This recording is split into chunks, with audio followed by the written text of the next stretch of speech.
The Dead Pair Podcast is brought to you by Kolar Arms, America's competition shotgun, and is fueled by Fiocchi. Welcome to the Dead Pair Podcast, coming in hot with everything you want to hear about sporting clays. Oh. With your hosts, Jason Rambo. This is what I have to work with, everyone. And Sean Alley. Like I said, I was just thirsty. Oh, boy. Often imitated, but never duplicated. It's the Dead Pair Podcast. It's showtime. Welcome back, everyone, and welcome to my co-host, Mr. former Texas State Sporting Clays president, Mr. Ben McAnally. What's up, Ben? Oh, nothing. Just a windy day in West Texas. Yeah. Well, speaking of windy, we dealt with that quite a bit at Texas State, but we'll get to that here in a minute. That's springtime. Yeah. Hey, everyone. As far as attorney talk goes, Casey Chase wanted me to let you all know the 2027 Gamil Cup, U.S. Open, Texas State, and 2027 Northeast Regional will be opening up here soon. Casey only sent these as a teaser, so I don't have any exact locations and dates yet, but we will have more information before they go live. So just wanted everyone to be on the lookout and be paying attention for that coming up. Yeah, Jason, I can tell you that Texas State will be in San Antonio next year with the size of that shoot.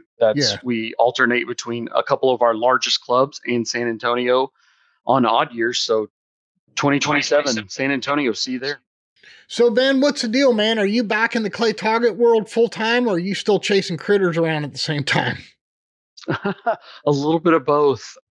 Many of you have seen some of my cool hunting escapades. I've been working on my North American Grand Slam of wild sheep.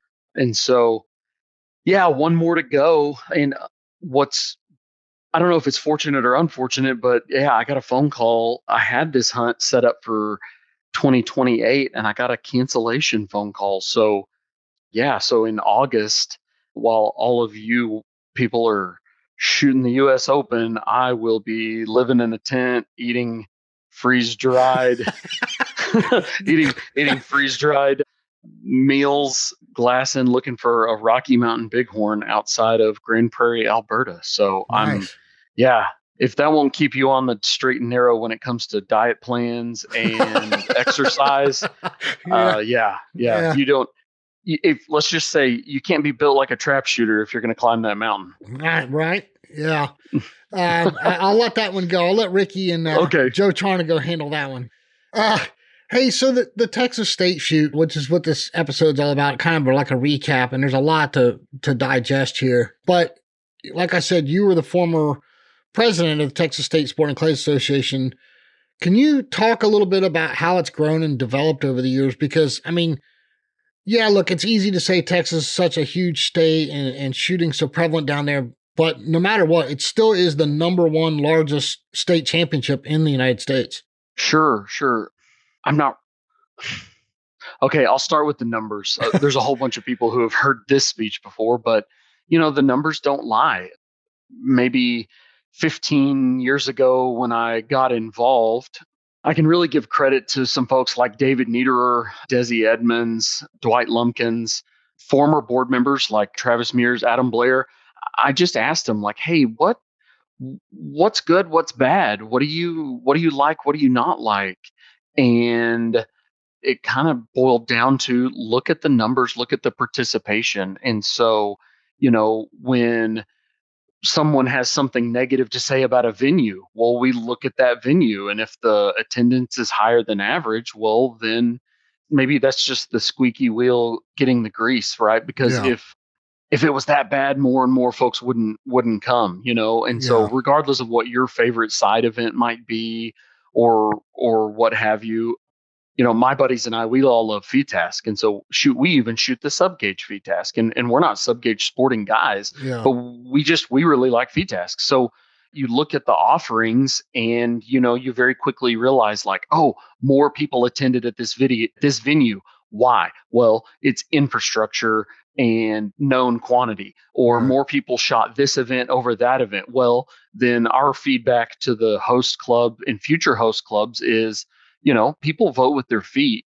These events are a couple $100 to shoot an event with options plus shells and things like that. And so if people are spending that kind of money, that they're telling you that that's the kind of entertainment that they're looking for. So yeah. Kind of a historical perspective on Texas State. How has it grown? Well, we tried to listen to our customer. We tried to offer something super desirable, and the sport has grown to the bigger events, bigger venues. It's always more fun when there's hundreds, if not 1,000 people to see, visit with, interact. That the food selection is going to be better because they have to feed, 300 people coming off of a main event rotation. That there's enough folks that are going to attract, vendors and sponsors so that, regardless of what your favorite gun or ammo or lens or choke is, we've garnered enough people that your favorite company is motivated to attend. You get to have that extra part of the experience besides just the shooting. Right. So chicken or the egg, which one came first?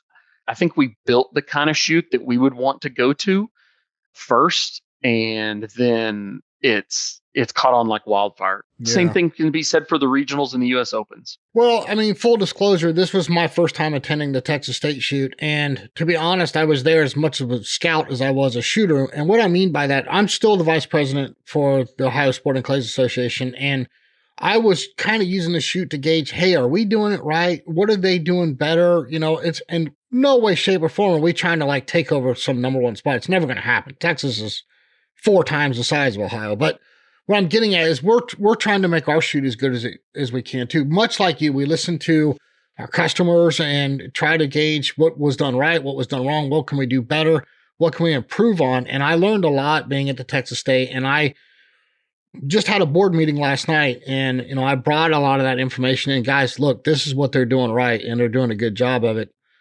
We need to get to our guests, Mr. Cory Kruse and Travis Mears, but real quick, I wanted to say thank you publicly to Brandon and Britt Burgert. They were just the most outstanding hosts I could ever ask for. I stayed with them all week, and they were just phenomenal, and can't thank them enough for their hospitality.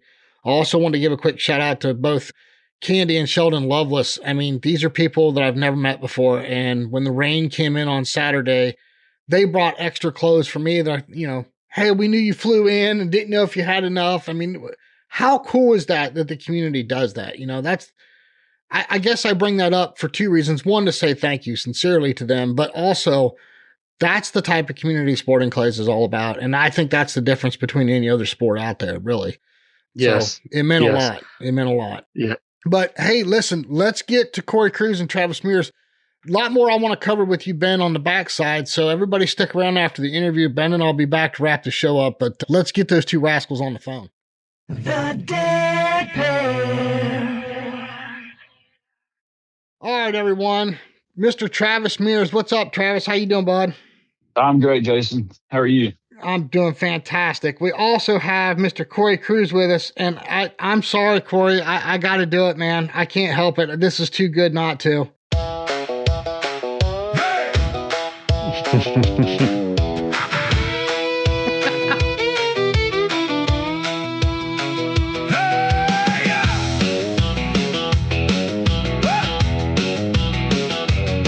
Cory Kruse out of Texas, big shotgun on his hip.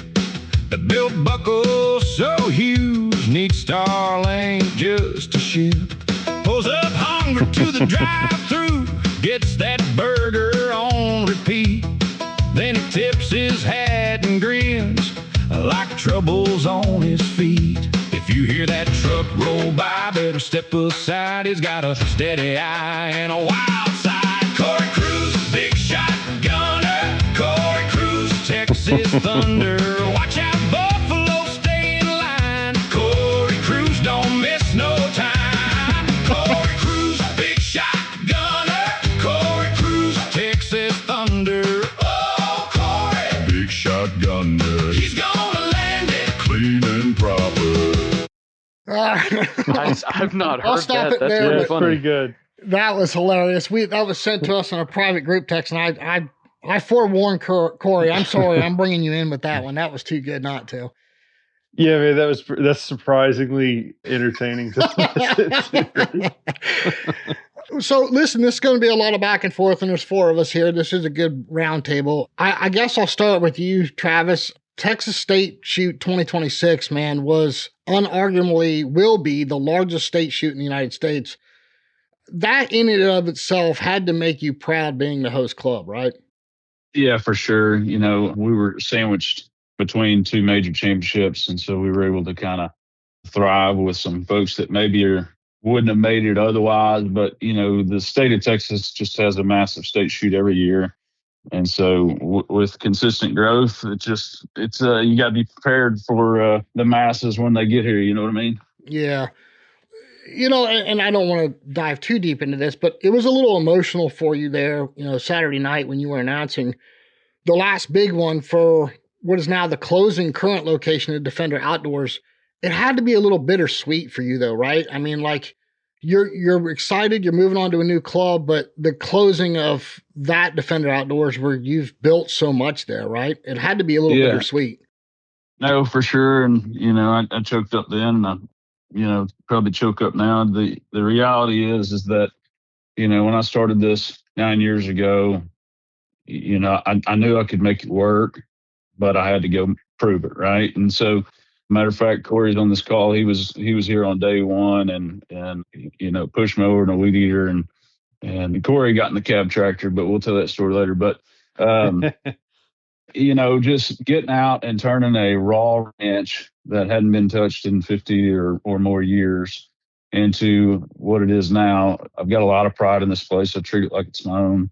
I knew I couldn't be here forever, but I wanted to make it the best I could in the time that I had. And, you know, we're not getting kicked out. We're not getting pushed away. But in the long run, if we're going to continue to grow like we have, I knew that we were going to have to find our forever home. And so I started looking a little over a year ago and found a beautiful place. And so we're going to pick up and move over there. And I can elaborate on that later. But, you know, we're very excited about this because the infrastructure, the property, all the things on this new are going to be great. And everybody's going to love them. But all at the same time, you know, Team Ranch, where we're at currently, is a beautiful ranch. We've thrown some incredible events. We've hosted, you know, well over 1,000 events in 8 years. And, you know, I got a ton of just incredible memories here. And so the fact that we're going to close this one down in July and open the new one in July 14th, you know, like you said, bittersweet. Fortunately, unless they change the gate code, I'll still get to come out here and reminisce a little bit and check on the ranches whenever I can. Well, I mean, you know, it's a place full of great memories, right? You know, I mean, no doubt. I mean, my family, we moved 3 years ago from Ohio, and you know, my daughter still gets choked up talking about the house up in Ohio because there's so many great memories there. So I can only imagine, you know, what you have built there. Speaking of that, you kind of brought Cory into it. And Cory, I had this jotted down. I was going to ask you later, but maybe now is a more appropriate time. You know, you and Travis have a long standing friendship. And I think you know more than most that Travis puts his heart and soul into these tournaments, right? So I've even witnessed it on Saturday. Cory, I don't know if you saw it or not, but Travis was out there driving the shuttle in the rain. Like he's on the ground with the staff helping out. I mean, he does care. But it's got to be a little bit bittersweet for you too, because your traveling and shooting buddy's not around as much, right? He's back home running the club and trying to be successful with his business. So there's got to be a little bittersweetness for you too, right? Well, it's kind of been that way, you know, for the longevity of it. I mean, you know, you think shooting since sub juniors together, then through high school, then through college, and then through, you know, getting married and having kids. I mean, life gets in the way of things. And, you know, we're all very understanding of that between Greg Wolf, Anthony Matarisa, and Travis. I mean, we see each other on the road, you know, several times a year, and that's the best we get. And if there's anything more than that, then, you know, we gladly take it. So it's the bittersweetness. You know, man, that's just kind of part of the game, I guess. I'm so much more excited for Travis and this new place than seeing the memories of the old place going. Like Travis had mentioned, you know, I was there with him to see him get the keys and to see the hard work, the dedication, the determination, the team and the staff that he's built. And I mean, honestly, dude, I'm not surprised at all. I mean, I've fully expected that of him. Anything that Travis puts his mind and his heart to is going to succeed. He's just that kind of guy. Yeah. And it reflects that all the way. And then I just can't wait to see what this new venue is going to look like, because it really takes the handcuffs off of him from what this current venue that he has. You know, he didn't have the infrastructure or the real estate that he really wanted or needed to just blow it out of the water. Now that he's got that, man, look out. Here we go. Yeah. No, I'm excited to see it. And, you know, a lot of people gave me crap because I didn't go to the Worlds. And, you know, they're like, well, you went to Texas State. And I'm like, this is the last time that I have a chance to go to Defender Outdoors and shoot the tournament at that, what is going to be now the old Defender. And then I get to go see it next year, right? So I get to see what he built and what he's looking forward to building, right? So for me, it was a no-brainer. I had to go. But going back to the inclement weather, you guys had to deal with that, Travis, on Saturday, and it got nasty. I mean, blowing sideways, 30-mile-an-hour rain. Talk about the scramble that took place for you and the staff and the kind of obstacles you had to overcome on Saturday. Yeah, so, you know, just by the nature of what I do for a living, I watch the weather like a hawk. You know, I get a 2-week forecast and I look at it every day. And so a lot of the reason for that is because I need to know what the wind's going to do, especially for a major championship. I've got to know, you know, when we're setting birds, how it's going to affect. And that north wind swap got put in like, I don't know, 7-8 days prior to the event. And so we took that into consideration as we were setting everything the best we could. But what the weather app did not tell me was that with that, you know, wind swap was going to come, you know, some pretty incredible thunderstorms. And so, yeah, you know, even the day prior, it was talking about, you know, small chance of rain, but it never said, you know, a hurricane was going to hit. Yeah. Well, what's funny is when I woke up, I get up 4:30 on those event days, and I walk in the bathroom. I'm like, I don't hear the rain that I thought was going to happen, because it was saying it was going to rain like early and then stop about main event time, and so that's kind of what I was hoping for. But I didn't hear the rain, so I kind of peek out the window and it's like flooding on my driveway. So I'm like, oh shit, here we go. So, you know, we were most worried about making sure that we had all of our trappers show up, because this is for sure the largest logistical challenge of one of these major championships is to get all of the needed people and to get them all show up. So I typically have like 10 extras per day, hoping that we can fill all the seats and hopefully have a few extras to be relieved throughout the course. Yeah, man, I had the best group this year. They all showed up every day. And so that was great. But the first storm hit about 4 stations into the 8 o'clock rotation, and we're all running around trying to proof birds because we literally had, 20-mile-an-hour south wind for, 2 weeks. That's our predominant wind. And people that aren't from around here don't understand that. But we have wind every day. It's just, how bad is it going to be? But when it swapped from 20 out of the south to 30 to 40 mile an hour gusts out of the north, our first and foremost was the only way we can get this event kicked off was to make sure all the birds were going to be safe and not, flaring back over the road. So we addressed that. And then it went from Gary and I called him. I was like, hey man, I'm belling on my buggy. I need you up here and I'm going to jump in with you. He's got a cab buggy. I'm no dummy. So, we jumped in his buggy. We ran up to the top of the hill by FTS 3 and 4, and we kind of faced this buggy towards the southwest where the storm was coming from. And we had our lightning tracker, and we're visually watching the storm come. And, it started to get kind of in the bubble. And so that's when we made our first delay. And what's funny is we called it, and we got all the course managers to round everybody up, get the trappers back to the pavilion, get the shooters off the course that, weren't in buggies. And then from there, because of the wind, it was, all right, let's get all these towers down. We got 8 towers we got to get down. So everybody scrambled to get towers down. I like to be the one that takes those towers down in those situations because I don't want one of my guys getting struck by lightning or something crazy like that. And so we're scrambling. I run up to the feet task 1 and 2, the tallest tower is, and Cory and Greg and Cameron were shooting feet task, and I could tell they were in the blue ring, which is the last peg.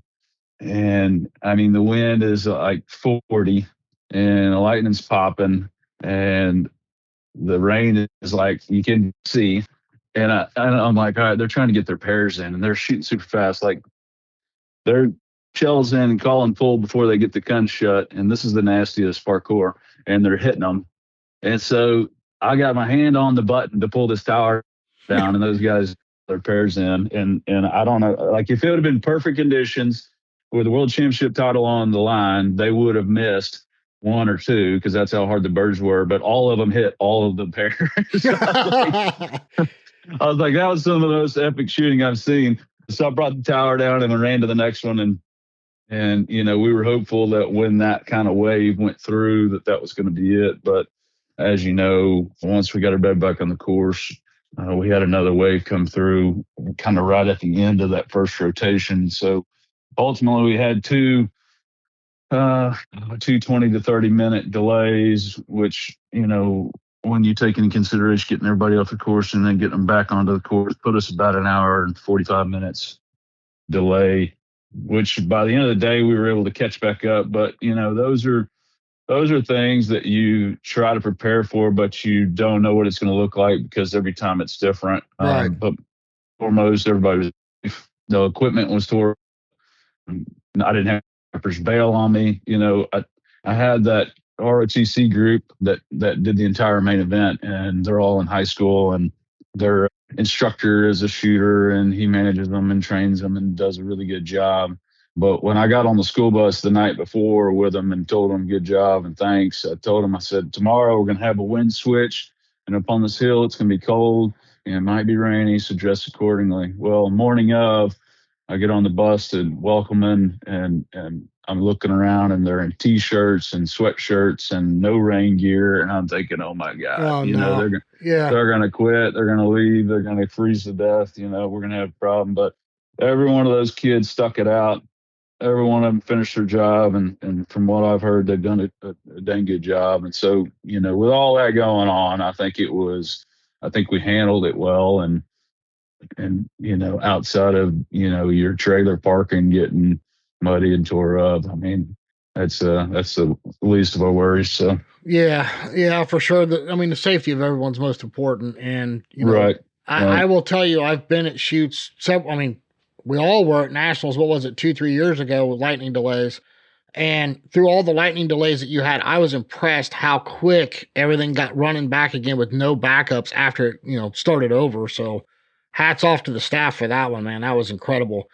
Yeah, I think, you know, some of the things that evolved in our game that make those things more achievable is like the score chaser text.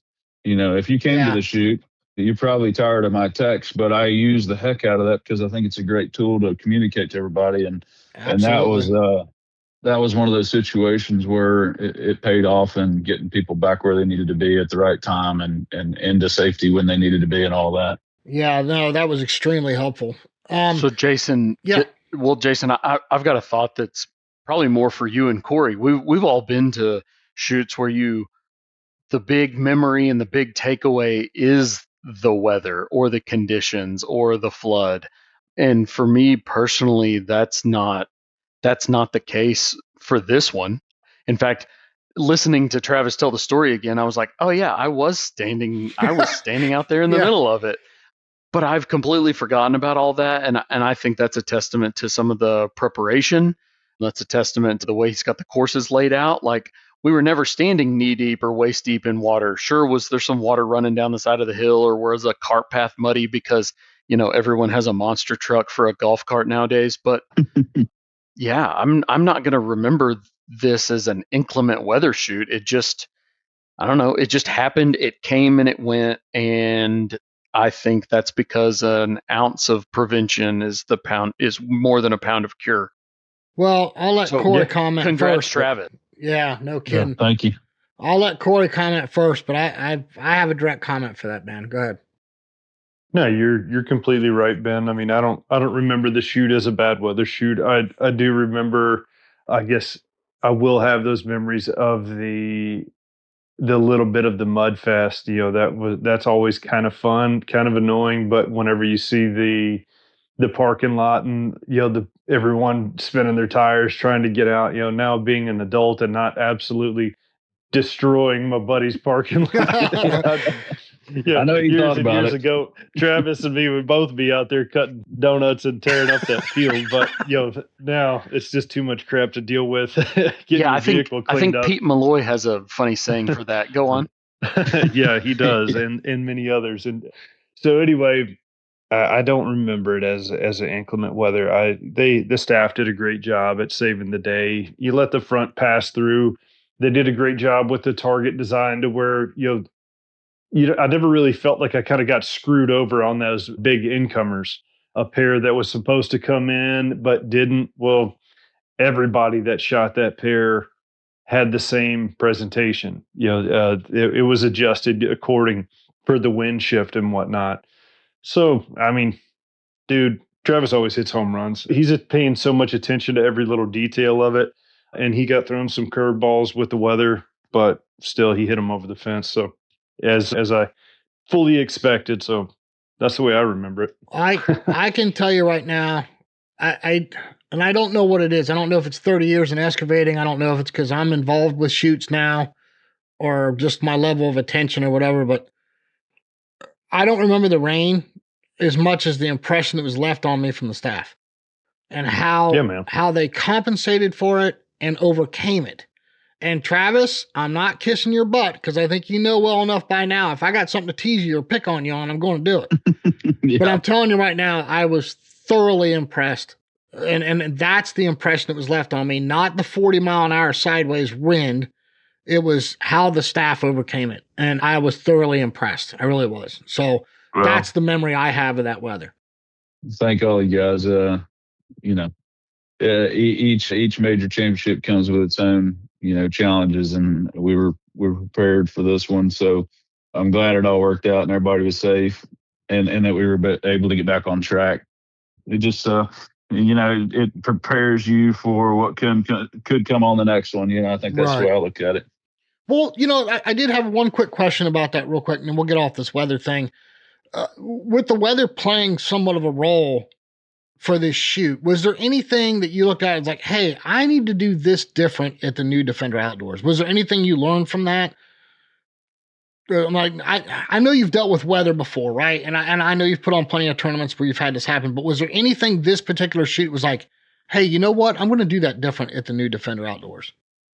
Well, I mean, by design of the course, you're always going to be affected by wind. But if there was anything that I could do that could prevent, it being affected so bad I guess that's what I would do. We try to set our courses up to where they face either north or south for the sun reasons, but those are also your predominant winds. But, when you're designing a course or setting a course for a tournament, you want a good mixture of birds, a great variety of fun, entertaining, and challenging targets that, that really put everybody to the test. The reality is I could throw, ripping crossers with plenty of speed and not much belly and not much dome, and nobody would ever know that the wind was blowing, right? Right. But that's not what we want to shoot. So you got to have your incomers and your outgoers, and those are typically the ones that are most affected by, the north and south wind on a north-south facing course. And so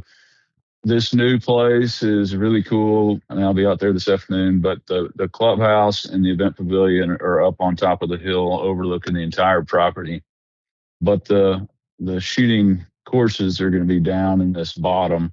And so from what I've noticed by being out there and laying out the roads and all that stuff is, when I'm up at the pro shop and that wind feels like it's whipping, I go down in the bottom and it's not. And so I hope that, this new place will give us a little bit of relief from the typical wind. At my current venue, we're up on a pretty bald hill. I call it the Little House on the Prairie. And, we run into it all the time, especially with our STP shoots that are in the fall and early part of the year where, it might be 50 degrees. Kids walk out of their house in town and privacy fences and big trees and all the things that, and 50 degrees doesn't feel that bad, right? And you come out here and you got 50 degrees with a 20-mile-an-hour wind, you'll freeze your tail off. Yeah. So, that's just something we've always dealt with, and everybody, 8 years into it now knows. But, going into the new place, I just, I want to make it, I want to set it up for, it's appealing, it's entertaining, challenging, and all the things. And outside of adjusting target presentations for the conditions, there's not much we can do, right? Right. Well, give us some cool statistics for this shoot, like some big numbers to pop out to you. I was putting together, and let me get back to it, kind of a recap in comparison to our regional event in 2024. Mm-hmm. And what was cool to see was that all the way across the board in every single event, there was more entry. And with more entries, comes all the challenges. Like we had a target order that we had to jam in there at the last second. That's a great problem to have when you have enough targets and then you have to call in an order because there's more people signing up for more events. And oh, by the way, we've got 4 charity shoots, the day after everybody leaves. And so we got to be prepared for that. That's a good problem to have. Yeah. But, if you add up all of the entries throughout all of the events, it was 4,083 events shot, which is, which is incredible. Yeah. Compared to the regionals, it was 3,628. So an extra, 450 events got shot. That's awesome. The variety of events, I always try to, and I think this is just from my dad's influence. My dad really enjoys the small gauge and the pump and the side by side and all those things. And his posse of friends enjoys that. And so we have all of the, like everything you could want to shoot or anything that you would shoot at the nationals or the world or whatever, we have that, and they're well attended. We did something new that's never been done, and I hope it takes off because it was well received. And we did 410 FTASC on Sunday, and I wish I had more days for it because it was very popular. But we did a 410 FTASC, 50 bird, and it filled up in 5 minutes. But man, I had so many guys coming up saying that was the most fun event I've ever shot. If you ever do that again, I'll be here. I don't care what shoot it is. And so, we already know the 20-28 gauge FTASC were popular, and the 410 was well received. That's very cool. I remember when we did the preview, you were telling us about that. It sounded like fun. Yeah. Yeah. And, I'm not going to fit that into my shoot, schedule. But there's a lot of guys that'll choose that over the main event every day. You know what I mean? Wow. Well, for sure, one of the coolest prizes I've ever seen or heard about at a sporting clay event was the freezer full of beef. Can you tell our listeners about that? That was incredible. Yeah. Yeah, so a great friend of mine, Scott Martin, they have a large ranch in New Mexico where they make their living off of raising cattle and selling cattle. And when I saw him the last fall, he said, "I got an idea. What do you think about it?" He said, I'd like to donate a steer and have it processed, and you use it for something at the state shoot. And I thought, well, I don't know really how I'm going to do that. I'd like to give that instead of $5,000, but I'm not going to do that. But with a little brainstorming, we figured out, well, let's create something that kind of gives anybody and everybody a chance to win to a certain extent.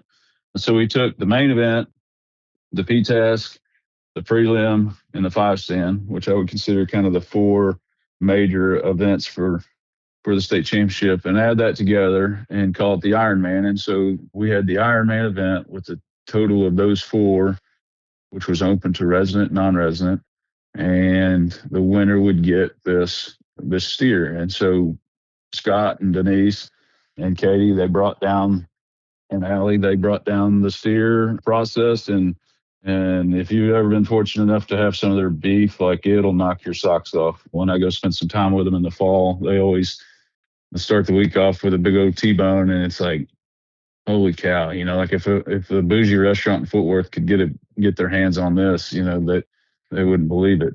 And so I knew that it would be a great prize for the winner. But I went and got a brand new chest freezer.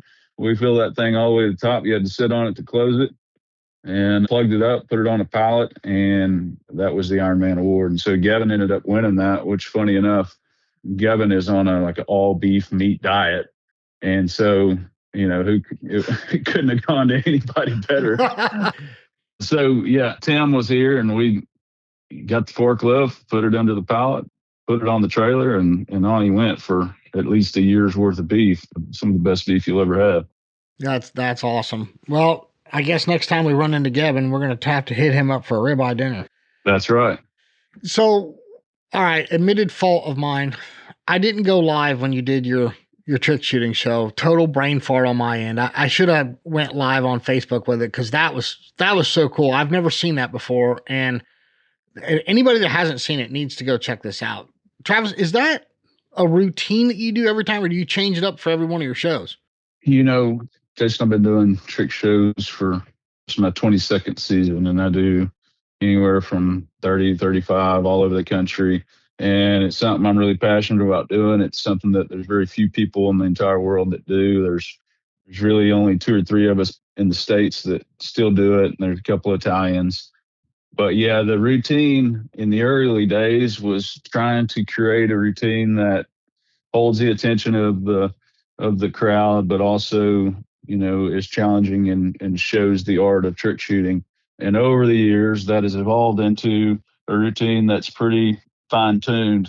And I'll veer off and I'll add a shot here and there, and I'll tell a different story here and there. But for the most part, it's pretty close to the same. And the reason for that is, you gotta get their attention, and you gotta let them relax, and you gotta get their attention and let them relax. And you do that 4 or 5 times throughout the show based on, whatever the shot is.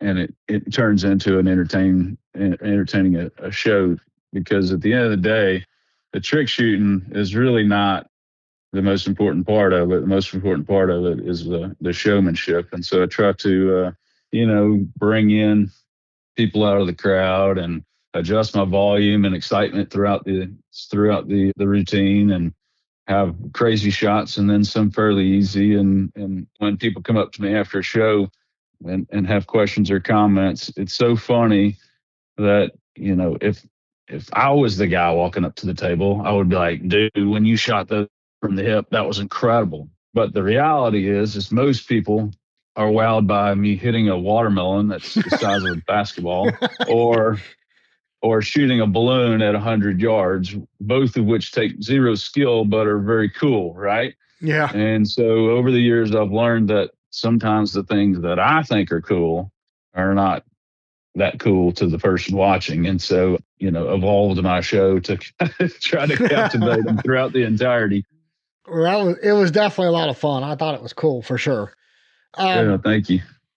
So I know you have some people you want to thank for the incredible work that they did at Texas State. The floor is yours, man. Tell us. Yeah, my entire team here, these events take at least a year to really put together.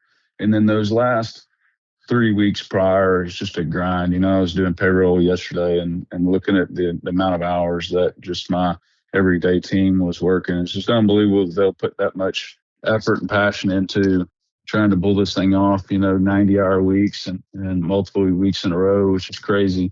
But not a single one looked tired, act tired, and they all were eager to get this thing knocked out.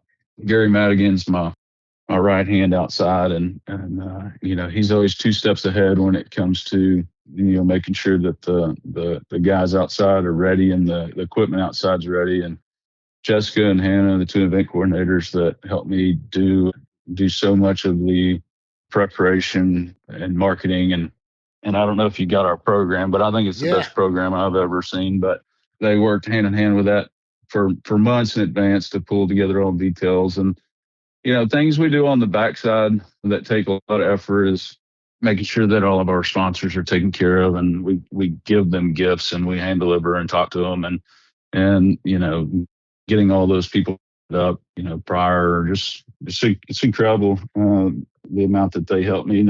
When we did our first state championship in 2022, nobody knew what the heck we were doing other than me because I'd been to hundreds of them, right? And so I did everything.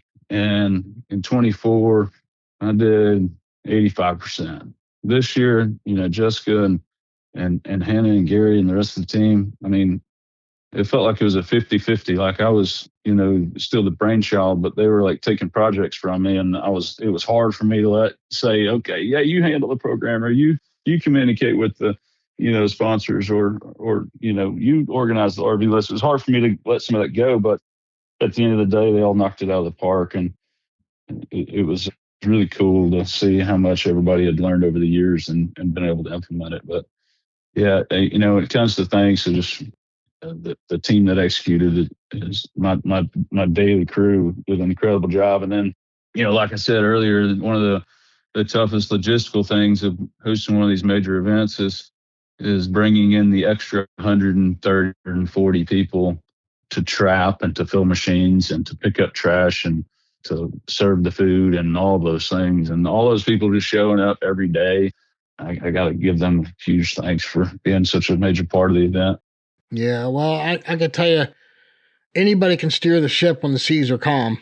But for what you guys dealt with, I mean, it was the ultimate storm, and you had a wildly successful event. So hats off to you, man. Sincerely. I appreciate it, man. Thank you. So now we're going to pick on Mr. Texas Thunder. I hope you'll stick around with us, Travis, because 10 times Texas state champion. Cory, has that sunk in yet? Not really. I mean, it's cool. Very cool. I don't want to sound ungrateful by any means. Maybe it's just it's been a goal for such a long time that it hasn't really set in. I mean, now I'd love to have 11, 12, 30, it just never stops. Maybe that's a disease. I don't really know, but I'm super, super happy about it, super grateful. And I don't want to sound, whatever I sense that sounds like, but I mean, I'm grateful, but there's still plenty more in me. That's good, man. That's the competitive nature of all of us, right? I mean, Ben, you win your class one time and you think oh my gosh, I couldn't be any greater. Now I want to go do it again, Jason, I gotta brag on him.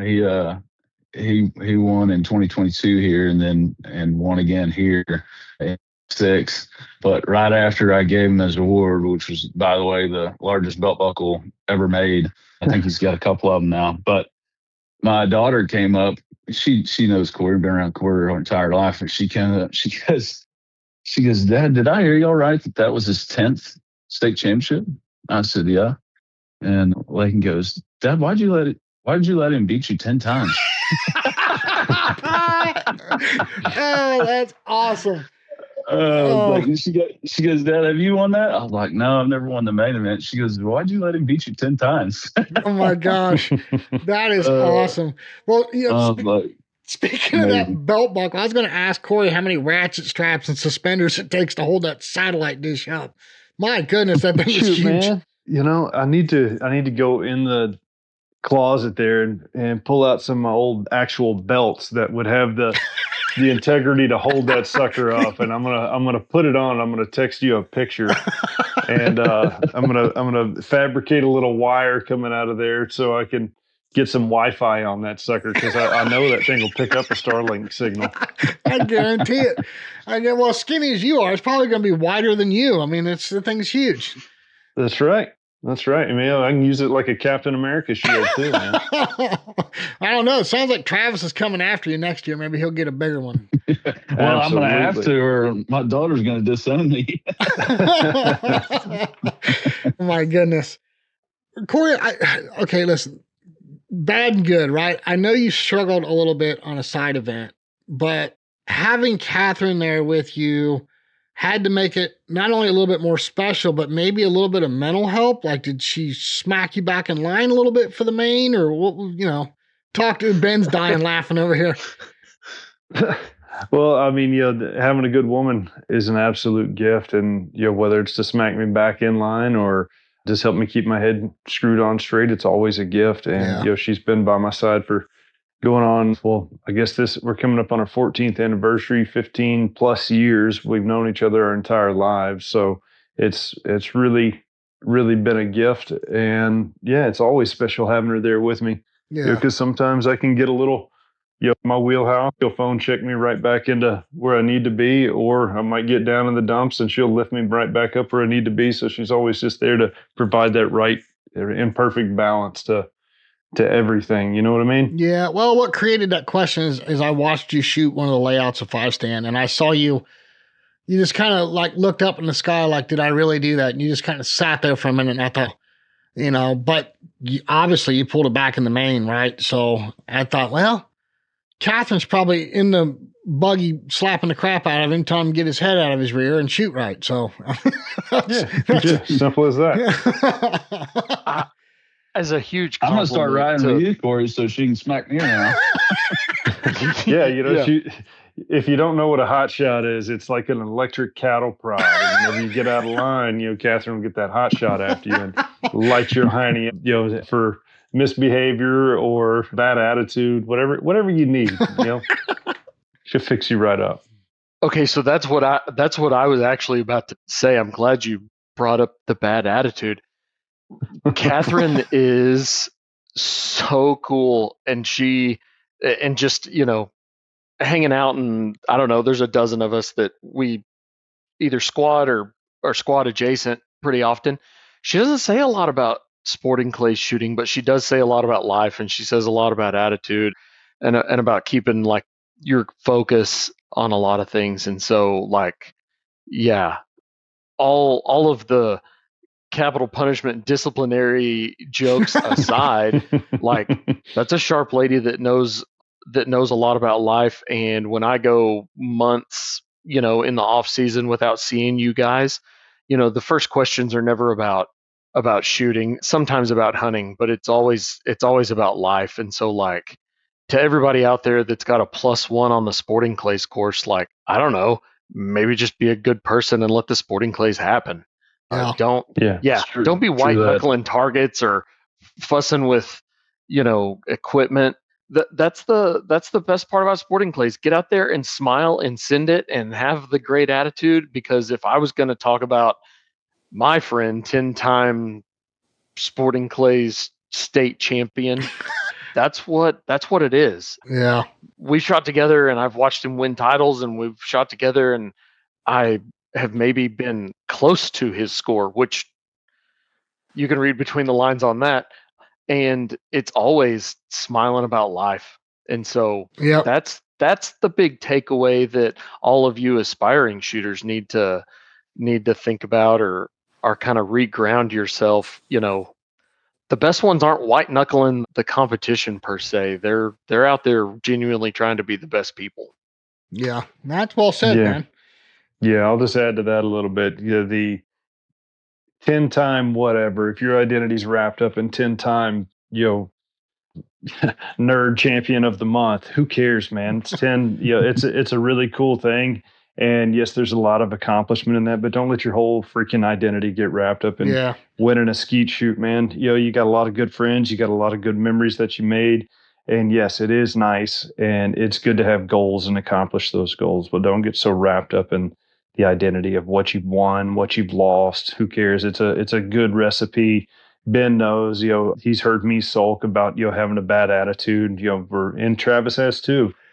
Whenever, you feel like you're falling short of your potential and whatnot, but you know what, man, who cares? You got your buds, you got your family, you got a freaking shotgun, and you actually get to shoot it and travel around. I mean, it's all going to be okay. So have a good attitude. Imaginary ego points. That's what we're competing for. Imaginary ego points by shooting rocks out of the sky. Right. But I can level with Travis. I knew he was going to be this humble, Travis. I knew he was going to be this humble about 10 times. And right now, all you're thinking about is my daughter wants me to take that pie plate away from you, buddy. So she just wants me to get it once. But Cory, with the onset of the Sporting Collective, and now adding the Browning Briley and the Texas State title to the resume, I know they probably didn't go the way you wanted to at the World English, but you got to be happy with the way things are going so far in 26. Yeah, man. I can't complain. We're right on target with how we've wanted growth of the Sporting Collective to happen. It's app based. It's a lot of this technology stuff is a little over my head. And one of the worst things you can do in business is get too big for your britches right out of the gates. Yeah. So I wanted to, just grow slowly, organically, work out the bugs to figure out, hey, if you have the Sporting Collective already on your phone or on your desktop and something's not functioning correctly, well, I would rather that happen on a small scale rather than, having, 100,000 people looking at it and a video not loading or a billing question or whatever it might happen, and it falling on its face and people thinking that the actual function is crap. Well, I think that we've got it all worked out. We found a couple bugs, we've got them fixed. We've got an outstanding community right now. I don't even have the exact download numbers, but I think we're pushing almost 1,000 app downloads. Now that's just incredible. Having the app. Now, actual monthly subscriptions, it's pretty dang cheap, man. $15 a month. And what you get for that, you have basically access to a library. I think we're on our 39th shot instruction. I'll tell you a little more about the shot instructions in a second. But every Tuesday, 7 p.m., we do a recorded live stream. And I say it's recorded because if you do actually miss the live stream, you can catch it back on the app on a recorded version. So if you're driving down the road, a lot of people say that they enjoy catching up on those. So you have basically 3 weeks of live stream. So that's 3 hours right there, plus 3 shot instructions. You get a new one of those every week, and access to the community page where you have basically direct access to me and the whole entire community to post questions, get answers, talk about cool new things. And it's just almost like a Facebook Live feed for community members who are engaged in learning and getting better and helping each other grow. So it's a really, really awesome community.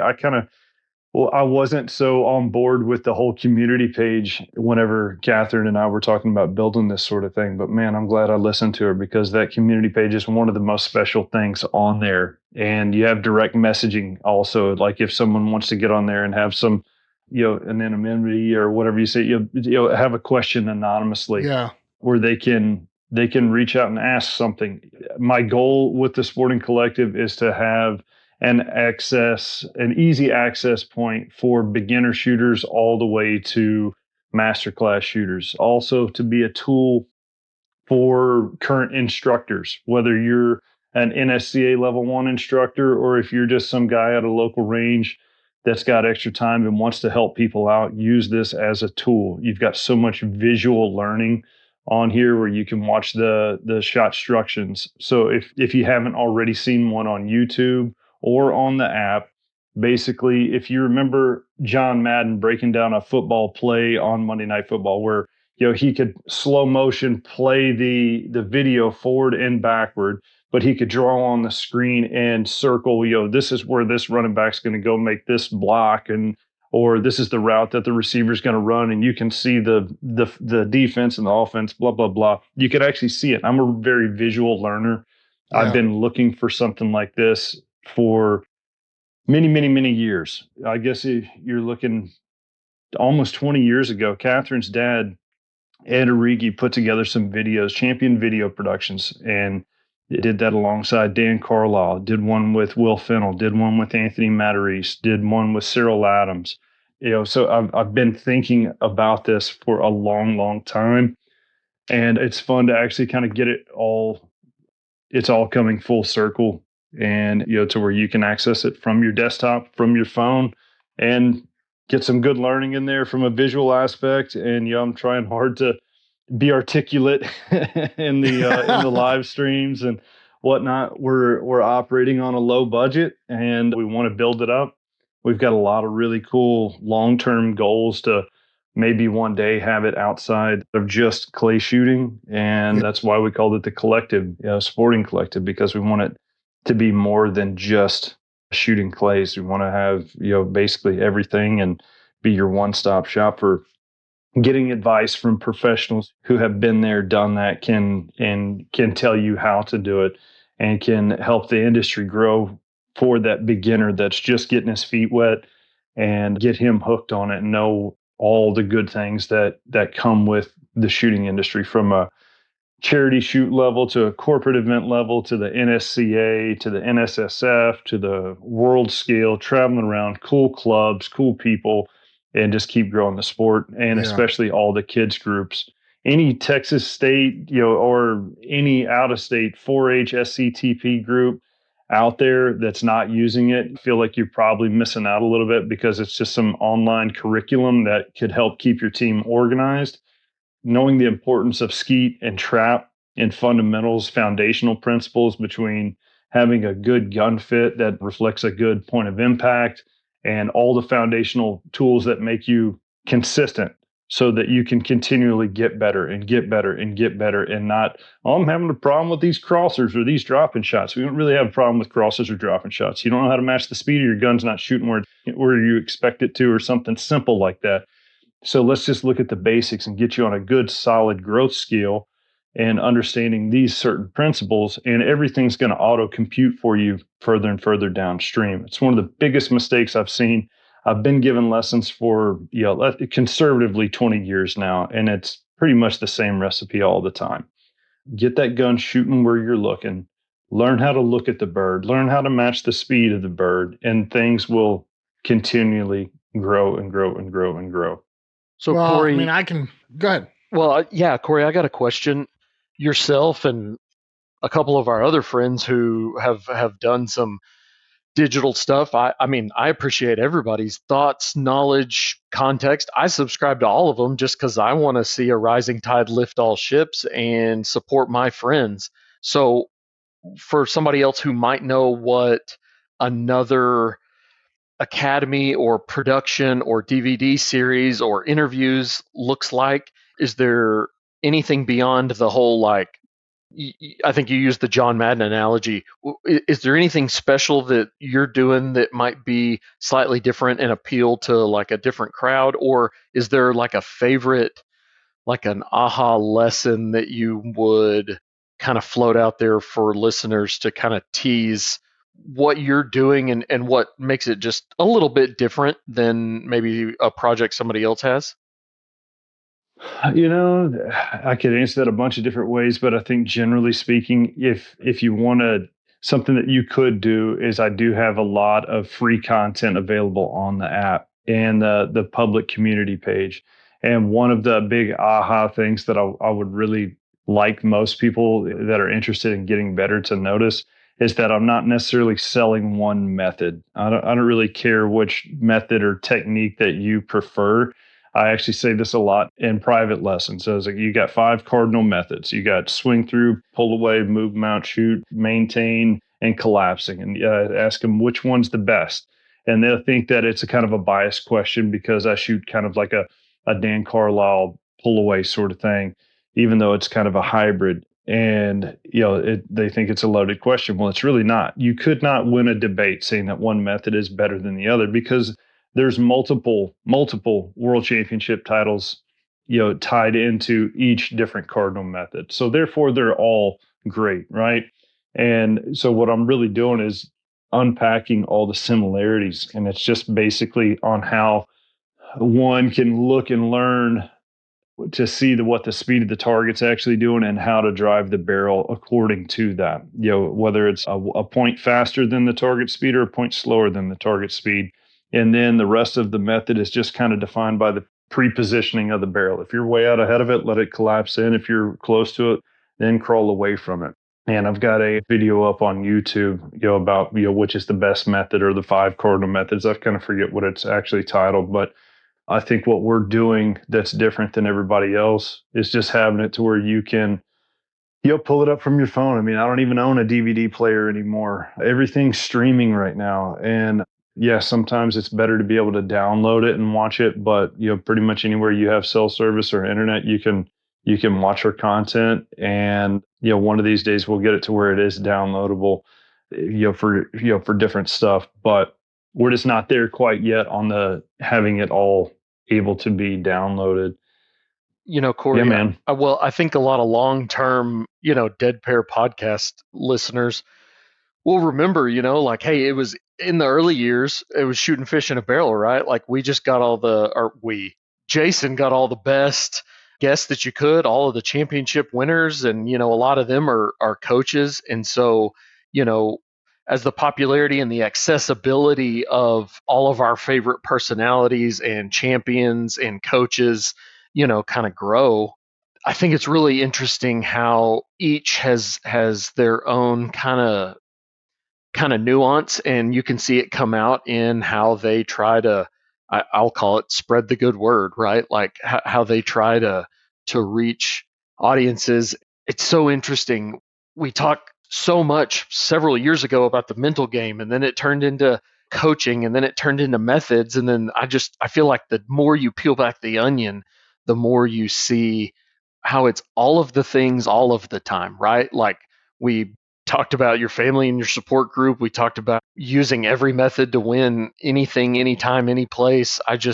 It's really interesting to me to study the game. I don't profess to be any good at it. Every once in a while I have a day, but man, every time you pull the trigger, you're learning something. You're getting some kind of feedback. And if you're not, then what are you even doing it for? So it's really cool. I've followed what you've done with the collective the same way I follow everybody else's, because, if you just eat up with sporting clays, then you should have them all, right? Yeah. I mean, that's the thing. There's going to be different ways that you're going to connect with one delivery versus the other. And, whether you're an audio learner, a visual learner, or both, or, just whatever kind of access you have. They're all great, man. And there's not to knock anybody's content that's out there. And it's just to elaborate on it. We've got to grow this thing and hopefully get enough people interested. We have the anti-gun thing against us for the overall growth of the sport. But man, whenever we can get enough people and that following, once that following continues to grow, and not just the sporting collective, but sporting clays and clay shooting, clay sports as a whole has a lot bigger following. Then these clubs, these ranges can tap into that mainstream marketing budget, and that's where we're going to see this thing really take off. You just got to get more people involved in it, seeing how cool it is. You got to be some strange kind of person to not enjoy blowing clays up out of the air, especially with the gun. You don't like that? Well, man, just give it a try. I bet you. I think you'd have second thoughts. Yeah. Ben, I want to chime in on what you were asking Cory a second ago, just because I've seen it, kind of since he started. But I use his videos in my lessons, so when you're giving a lesson, you're trying to explain to somebody how they could approach, a certain target, depending on how they absorb what you're telling them, it might take them 5, 6, 10 times before they actually get it. And then when they get it, they look back at you and they're like, oh my gosh, that was awesome. But you can shorten that learning curve, because the way that Cory is showing this is different than pretty much anything else that's out there. Is he's giving you the down the barrel point of view and then breaking it down. And so for someone that's never moved the gun, right or efficient, showing them the steps of how to do that, I've seen it shorten the learning curve. Like if you can get your gun to move same speed as the target for this amount of time, you got a really good chance of breaking it. And instead of coming, from under or over or whatever and just slinging the barrel around and hoping it breaks. When I show them, one of these videos and then Cory goes in there with the Madden pen and breaks it down, it's like automatic, I got it, I can do that, and they are right off to the races. And so I think the content being different and then being explained and broken down in the way he's doing is going to help, truly help a lot of people learn how to be more efficient with their muzzle, and by result of that, break more targets. It's interesting too. Ben mentioned the podcast. We've had several people on here that now have apps, right? I think there's an app for everything. If you're somebody that's obsessed with picking your toenails, there's probably an app for it. But what's interesting, and I think Cory, you touched on this, is everybody learns in a different way, whether it's visual or maybe it's just the personality of the coach. And to have another tool like this, like the Sporting Collective, I think is really cool. And I've been through it. I mean, the amount of information that Cory's put out already is just invaluable. It really is. So, I encourage anybody to go. Now, I will tell you, Cory, there is something wrong with your app. I was on it just the other day, and apparently my free trial membership has expired, so I can't access stuff. So time I'm to pay need, up, Buster. Yeah, I'm going to need the Whataburger gravy train. I'm going to need the Whataburger discount on this one. So, but no, it really is. It's an invaluable tool, and Cory really does break it down good. I mean, if you're a simpleton, Cameron said it best. We're shooting clay pottery with souped up BB guns. If you're someone that wants to dive into it and learn and try to figure out what you're doing wrong or how to do it right, Cory's got the ultimate tool for you. He really does. Well, that's what we wanted to do. You can go in and pay a bunch of money and run up all these production costs. I mean, man, getting good film and audio and the cost of an editor and a videographer, it's hard, man. Yeah. And so we're going to be growing into that, and we're going to be putting in more and more episodes. We've got the scripts written. We're just waiting on weather, venue, and we'll go get those filmed and produced. But right now we've got 4 episodes and free minis. The free content that's on there is just kind of like a teaser. So you get 5 of the 15-minute episodes. We wanted to keep everything short to where it keeps your attention. You get the meat and potatoes of it, and you can move on. So we have that. Let's say there's basically 3 to 4 weeks in a month. So you're getting a free you're getting a shot instruction and a live stream pretty much every week. And I think the total of it, you're getting an estimated nearly 4 hours of instruction per month for $15. That's basically cheaper than a box of shells and a round of skeet. Versus like an in-person actual coach is ranging anywhere from $200 to $300 an hour right now. Pretty much. Yeah. So, and you have the access. So we wanted to keep it cheap enough that it's just building a community of people who want to get better. And maybe it'll change your life. Maybe it won't, but it's worth $15. I know you can spend that at Starbucks on a bougie coffee. So I wanted to get it priced right. And it's not that this is better than anybody else's content out there, but I'd encourage you to give it a try. Maybe it's got the connective tissue that's going to help things click in your game. You'll know eventually. Yeah. Well, listen, we've all been on here a hot minute, and Ben and I still got to wrap up the show. One more quick question for you, Cory. First of all, congratulations on the 10th state title. I know you have people that support you and that you would like to thank. Please tell us. Oh yeah, man. I've been with Blaser for going on 18 years now. And I'd also like to thank Federal shooting the masterclass 1 ounce 1250s. I've got Rhino Chokes, been with those guys forever. R&R Traps, Cole's Gunsmithing, ESP. Golly, man, you put me on the spot. Need to look. You got Whataburger. But I mean, the main guys that really helped me keep this going, you've got, obviously Blaser, Federal, Rhino, R&R, and a new one to add to it, our buddy Cole Cushman with Gun and Trophy Insurance. Yes. Man, I think you would have to be silly to not be supporting Gun and Trophy Insurance, man. It's such a cheap thing to have to keep your stuff safe. And the best coverage. Yeah, the best coverage, easy access.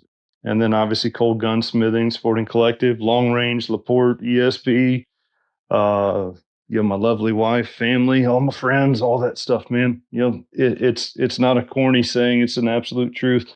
I probably wouldn't be doing it if it wasn't for all these guys and the support. So I'm greatly appreciative. And, you talked about that original pro squad earlier. I mean, that is, that's the God honest truth, man. I'm telling you that it was very saddening whenever they started doing the pro squad, because that broke us up. And I feel like, that was the original pro squad. And if it weren't for Travis and Greg and Anthony and just the camaraderie and brotherhood that we've had, over the last 25 plus years, man, it's the glue that holds it together for me. So super grateful.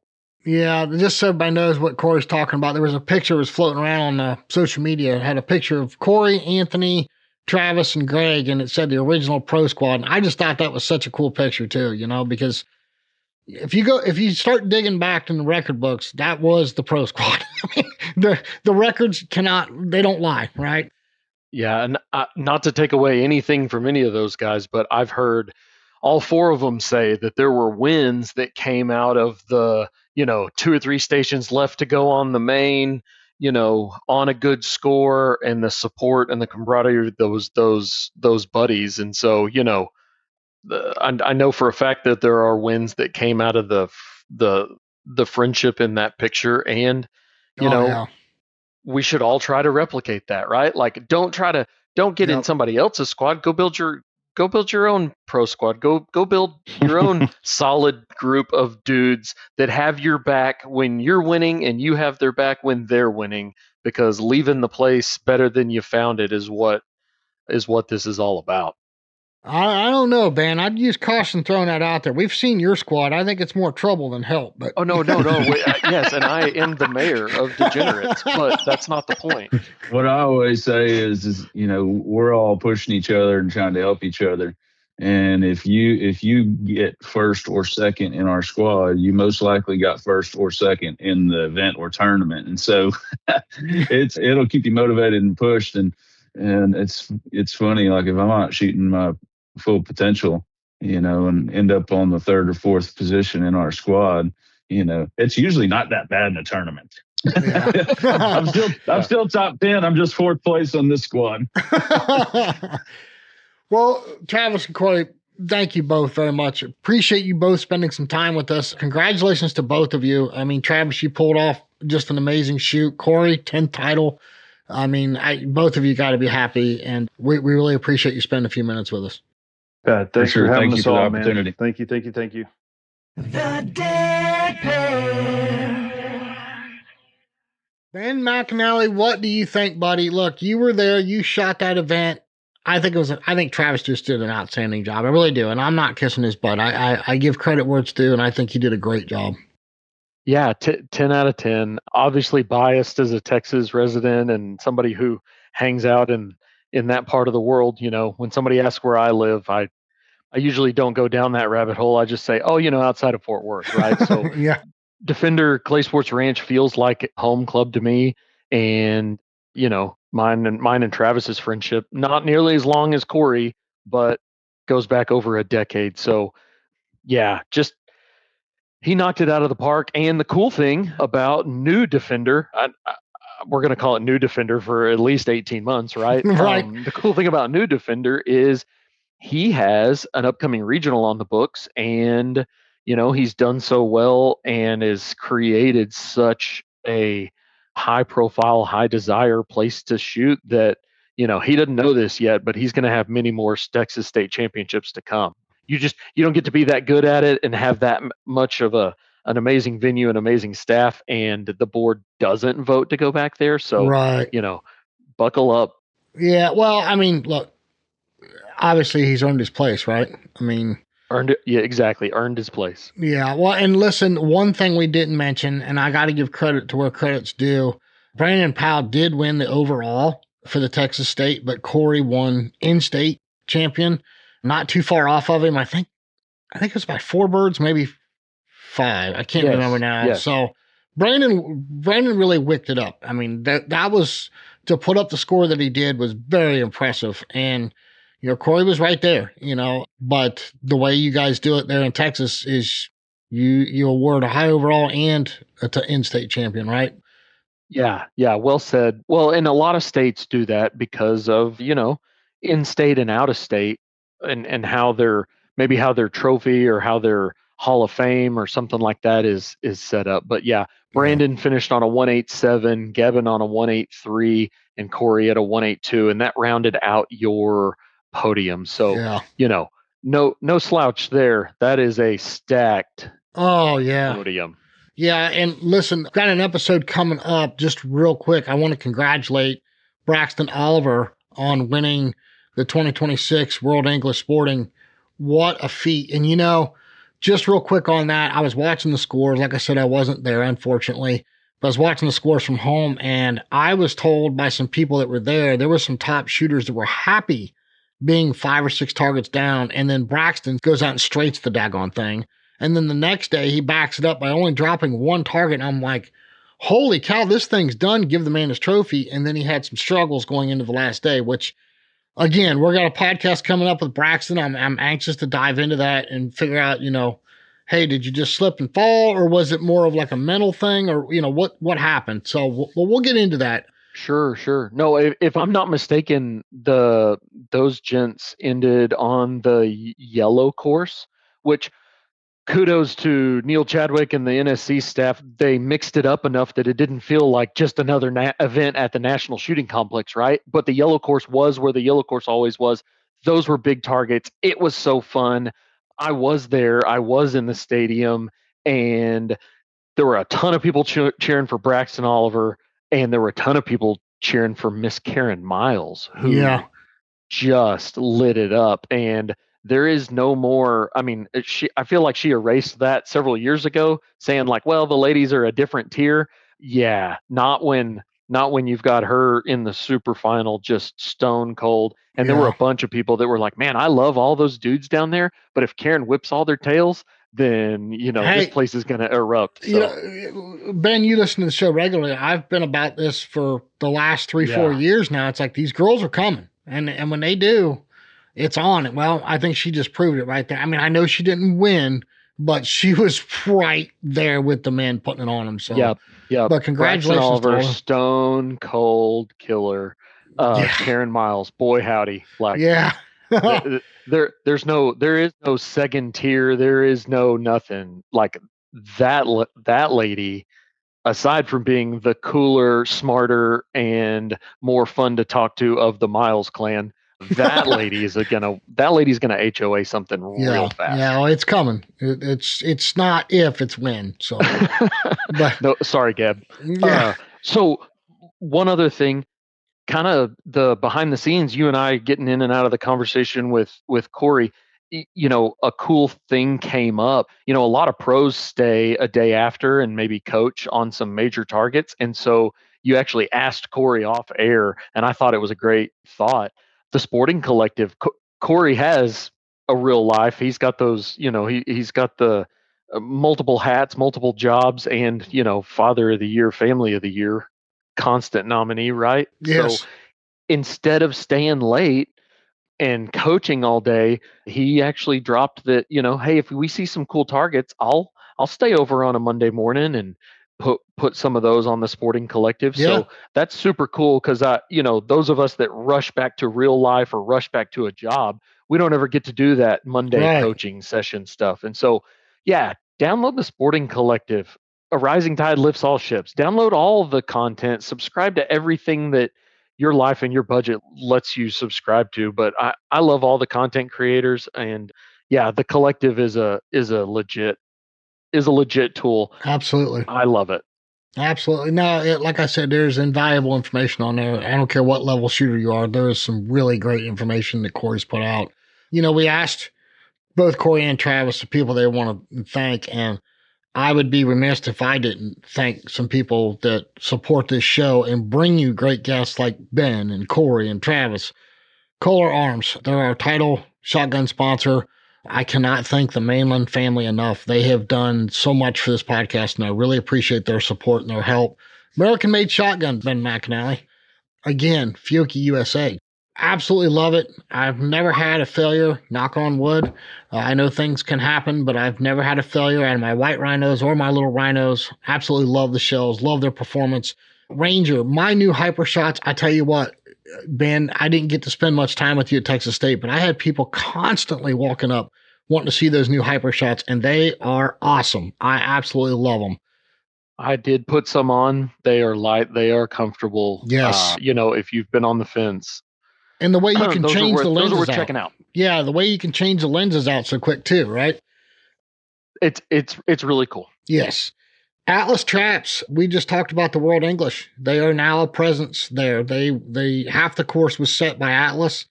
And I talked to Scott Manspeaker yesterday, CEO of Atlas Traps, and he said they were absolutely flawless. They did not have a problem the whole event, which is outstanding. Great. Love it. American-made Atlas Traps, Ben. You shoot over quite a bit of them when you're with the Mr. Clayton Nance himself.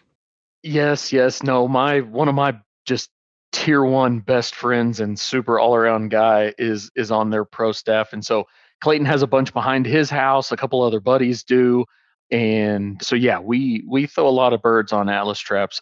Yes. We shot the 5 stand on Sunday at Worlds, and Man Speaker was there, smiling, shaking everybody's hand. And yeah, just a welcome. I mean, if you're present at the National Shooting Complex, then you know it's quality stuff made by quality people. And so, again, not to push anybody else off, but 10 out of 10 on Atlas. And Scott, thank you. And yeah, I should have worn my Atlas hat for the podcast. Apologies. Well, it's audio, so you get a pass on this one. So okay. Rhino chokes, man, I'm telling you, I absolutely love my Rhino chokes. I just had a conversation the other day with Chad Roberts, who is now on the Rhino Pro staff. Congratulations to him.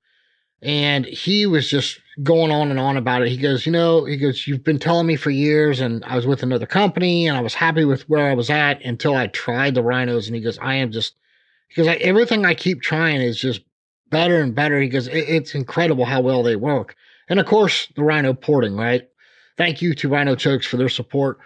Gun and trophy insurance. Ben, you use gun and trophy insurance from Mr. Cole Cushman. Absolutely outstanding. I do. Cory just talked about it.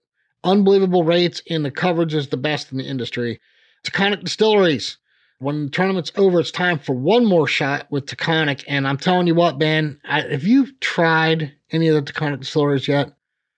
I have.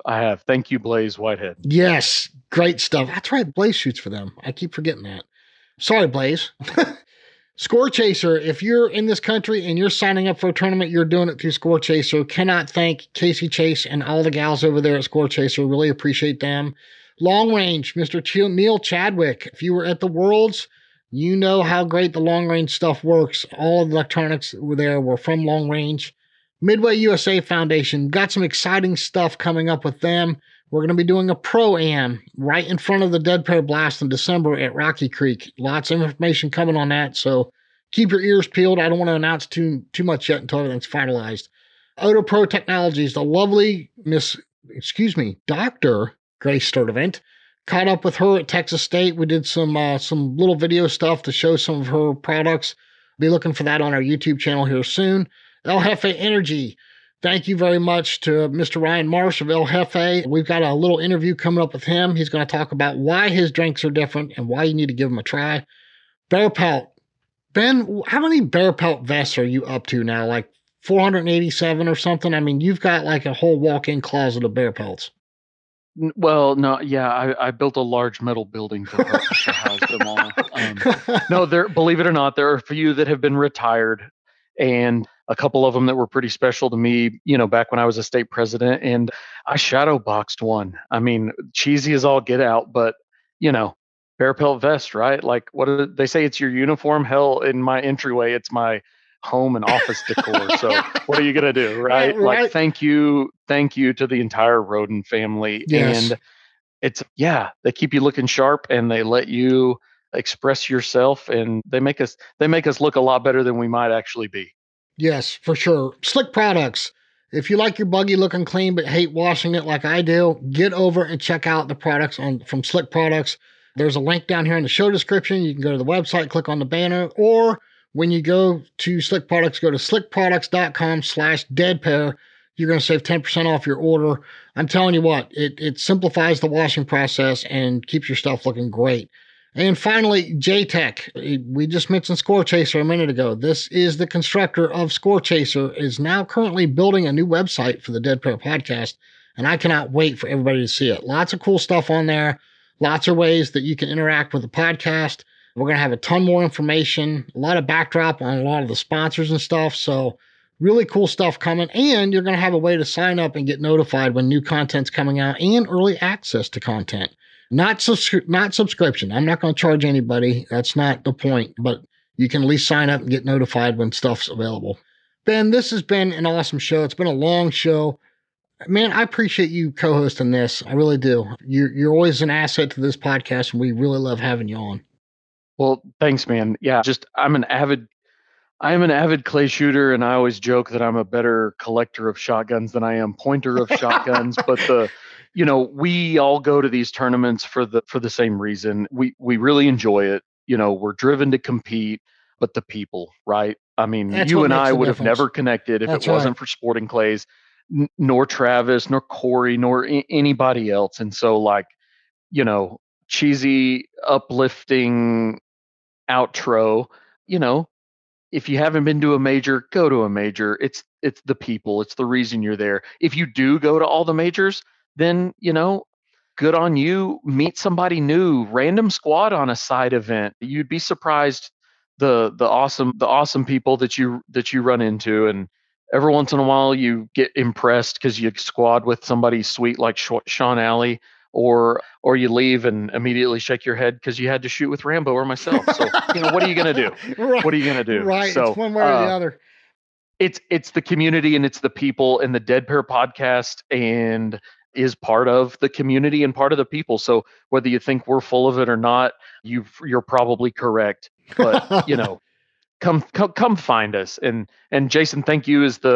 I know I just horn myself in here sometimes, but like, man, I like doing it because I like sharing the sport and I like sharing the people. Yeah, well, it's been said, if not once, 100 times on this show, there's no strangers in Sporting Clays, only friends you haven't met yet. And I truly believe that. We say it each and every week. Take someone new shooting, take them to a tournament. You know, if they're a recreational shooter, go get them to sign up for a tournament one time. Who knows? You might just change their lives. Look, you want to talk about changing lives and you talk about this sport and people, Ben, it's completely changed my whole life. I mean, I've made a career out of it. I've made some of my very best friends from this sport. So, you know, extend that opportunity to a friend or a family member. I'm telling you, this is it is the best sport in the world, in my opinion. So get out and share it with someone. Until next week, my friends, can't wait to catch y'all back here on the Dead Pair Podcast. We'll see you next time on the Dead Pair Podcast. The Dead Pair Podcast is brought to you by Kolar Arms, the mark of performance, and is fueled by Fiocchi USA. The Dead Pair theme song was written, arranged, and produced by Toby Tomplay. Special thanks to the following sponsors: Atlas Traps, Ranger Performance Eyewear, Rhino Chokes, Long Range LLC, Gun and Trophy Insurance, Taconic Distillery, Score Chaser, and Clay Range Design Works.